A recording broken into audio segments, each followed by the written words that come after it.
तो एक जिद्दी स्वभाव बनाना होगा। ये हमारे अनुभव की बात है।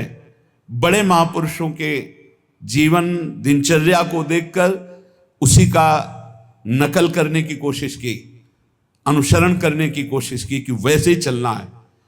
कैसी भी परिस्थिति हो हमारी दिनचर्या नहीं टूटनी चाहिए, बस आप जीत जाओगे। जरा सा कुछ शरीर में होता है तो कहां है वो, दिखाई नहीं, थोड़ा शरीर अस्वस्थ है, ये विषयी पुरुषों का होता है।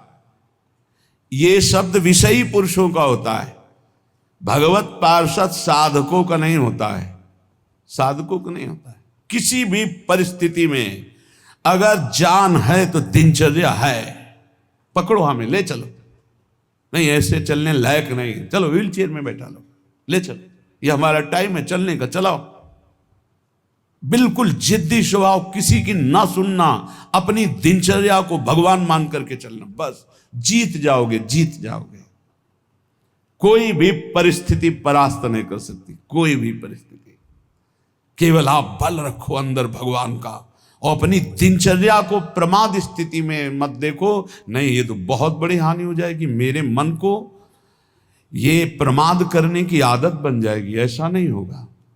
हमने बड़े महापुरुषों को देखा है, दिनचर्या भगवान का स्वरूप। कैसी भी परिस्थिति में यदि दिनचर्या को आपने टालना नहीं सीखा तो जीत जाओगे।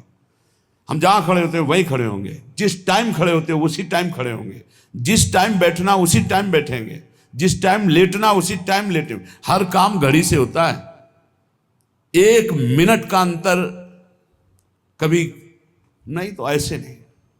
लड़ना सीखो, हारना नहीं। बड़ी भीषण गर्मी है, पहली बार सृष्टि में गर्मी पड़ रही है। ये गर्मी कटती थी काशी के घाटों में, जहां नीचे पत्थरों से लपट उठती थी। पीने के लिए बिस्लरी नहीं, गंगा जल, जो ऊपरी तह में गंगा जल खौलता हुआ ऐसा गर्म दिखाई दे। गंगा जल के 2 स्वरूप होते हैं, जैसे सर्दी में ऊपर एकदम ठंडा, नीचे इतना डुबकी लगाओ तो गर्म। अब गर्मी में है ऊपर गर्म नीचे ठंडा, वो हम लोग वहां रहे तो पूरी प्रक्रियाएं सब पता है। दिन में पंडों की छतुरी और रात में ऐसे बस वही मार्किन जो पहने वही बिछा ले, आग, पसीना पसीना पसीना। ठीक 2 बजे वो दुप दुप वाली घड़ी छोटी, बस सूर्य दिनचर्या, जल लिए विश्वनाथ। अपने जीवन को ऐसा बना लो मजबूत, कोई भी रोग दोष दुख विपत्ति संकट प्रभु के चिंतन से ना हटा पावे। वो देखते हैं, प्रभु देखते हैं मेरे लिए कितना समर्पण है, मेरे लिए अब तो कष्ट है ऐसा। आप आराम से शयन करना सीखे अगर, तो आप साधक नहीं हैं। आज तक कभी चलो सोया जाए ऐसा दिमाग में रख के नहीं लेटा गया है। करवट लिए बैठो, मंत्राकार वृत्ति, सीधे लेटे मंत्राकार वृत्ति। अब जब आ गई नींद आ गई, अपने समय से फिर उठ गए। हम सोने के लिए नहीं लेटते, हम लेट कर भी भजन करते हैं, भजन के लिए लेटते हैं। हम इसलिए बता रहे हैं कि इसको पकड़ो, यही तुम्हारी लड़ाई है।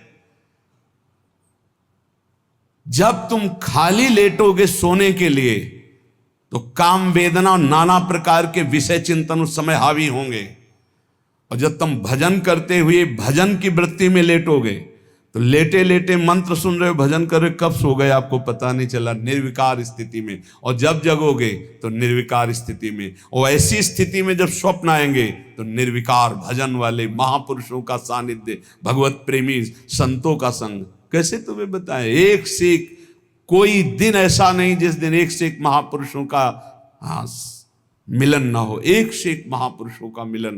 क्यों?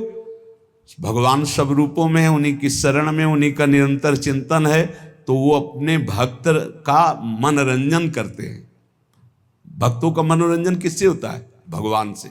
भक्त जन मनोरंजन भगवान का नाम। तो कैसे मनोरंजन? जैसे आदमी थक जाता है तो बोले अब ये लगाओ थोड़ी देर देखे, तो तो भक्त को विश्राम देने के लिए भगवान क्या करते, स्वप्न में अपनी दिव्य लीलाएं, कभी किसी भक्त का सानिध्य, कभी वो जगह परमानंद में डूब रहा है, आज तो हमें कबीरदास जी के दर्शन हुए, आज तो हमें महापुरुष के, आज राधा बाबा के एकदम आनंद मगन, आज तो प्रभु देखो कैसी ये लीला दिखाई, बड़े बड़े दिव्य भाव। कब?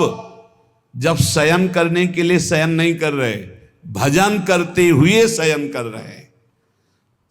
जितना हमारा समय है लेटने का, बस उतना ही समय है, उसके अलावा नहीं। थक गए होगे आप, लेट जाओ, आसपास जैसे सेवा में जो रहते हैं, हाँ ठीक लेट जाएंगे, अभी 35 मिनट है लेटने वाले समय को, फिर खड़े हुए 4 कदम चल के आए, फिर बैठ गए, आप पूरा हो जाए, बिल्कुल समय हो गया, कांटे पे समय आया लेट गए, कांटे पे समय आया उठ गए। इससे आपको वो पावर मिलेगा जो आपको परास्त नहीं कर सकता। जब साधक के सुनते कि वो थोड़ा स्वास्थ्य आज अनुपस्थित इसलिए रहे, साधक का मतलब होता है कि उठ के चल ना पावे तो ए भाई हाथ जोड़ो 2 जनों से, हमको उठा के वहां ले चलो, उपस्थिति अनिवार्य है, हम वहां उपस्थित रहेंगे, हमारा ये समय उपस्थित रहने का है। बैठ नहीं पाएंगे तो सीढ़ी में लेट के सुनेंगे, लेकिन हम वहां उपस्थित रहेंगे। ऐसा जब जिद्दी स्वभाव होता है तब माया मां की तरह दुलार करती कहती निकल जाओ। तो महासहानि दुखानि, ऐसे किसी के विषय में अगर जानना है तो या तो सोई जाने जे देव जनाई, और या हर समय रात दिन उनके साथ रहो तो जान सकते हो। बाहर से तो आप केवल कुछ समय के दृश्य को देखोगे, अपनी बुद्धि के तराजू में तोलोगे तो तुम्हारी बुद्धि कितनी है वो तुम हरि जाने। महासहानि दुखानि, ये शब्द बहुत अमृत है, यदि ऊपर उठना है तो इस शब्द को गले लगाना पड़ेगा। भगवत मार्ग में चलना है तो इस शब्द को गले लगाना पड़ेगा, महासहानि दुखानि। तब आगे आएगा सुखान्युन्माद का निवा, महानुन्माद प्रकट करने वाला सुख मिलेगा। फिर वृंदावन दृढ़ प्रीति, प्रिया प्रीतम से, वृंदावन से, नाम से दृढ़ प्रीति प्रकट हो जाएगी। खत्म संसार चक्र। श्रीमद वृंदाटवी कुंज पुंजे नित्य विहारिणौ, गौर श्याम महाश्चर्य किशोरौ मम जीवनौ। श्री वृंदावन के निकुंजों में जो नित्य विहार करने वाली गौर श्याम महाश्चर्य में जोड़ी है, यही मेरा जीवन है, यही मेरा सर्वस्व है। मंद प्रज्ञास्त एवात्र मंद भाग्यास्त एव ही, ये वृंदावन माश्रित राधा कृष्ण न भेजिरे। स्वामी अनंग बोधाश्रम स्वामी जी, देखो ऐसी धूप में रेत कैसी होती जानते हो? जैसे चना डाल दो तो भून जाए, ऐसी रेत होती गंगा जी की। हम चले हैं, उस पे रहे हैं, पैर रखो तो ऐसा लगता है जैसे तपते हुए तवा में रख दिया। जो जहाँ शुष्क रेत है ना, एकदम सूखी रेत, वो बिल्कुल भुनी हुई, ऐसे लगते है कि बस अन्न डाल दो तो लावा बन जाए, भुन जाए, ऐसी रेत। वो आप दिगंबर उसी में रहते थे, रात दिन 24 घंटे। जैसे दोपहर में कोई बहुत दया करके भिक्षा देने जाता, अरे स्वामी जी, अरे पैर रखते नहीं बोलता, ऐसे कह देते, ऐसे रेत लेते, ऐसे फिर अच्छा खड़ा हो जाया शीतल। और आपकी त्वचा ऐसी, जैसे कहने में अशुद्ध लगता है, जैसे पशुओं की त्वचा होती, ऐसी त्वचा हो गई थी, प्रकृति का वार पूर्ण सहते हुए।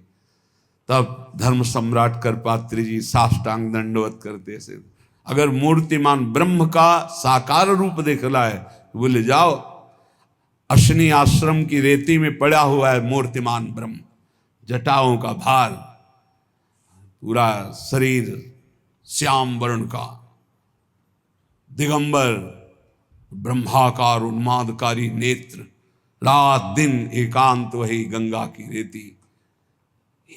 महापुरुषों ने भगवत प्राप्ति के लिए, ब्रह्म बोध के लिए इस देह भाव का पूर्ण विस्मरण कर दिया।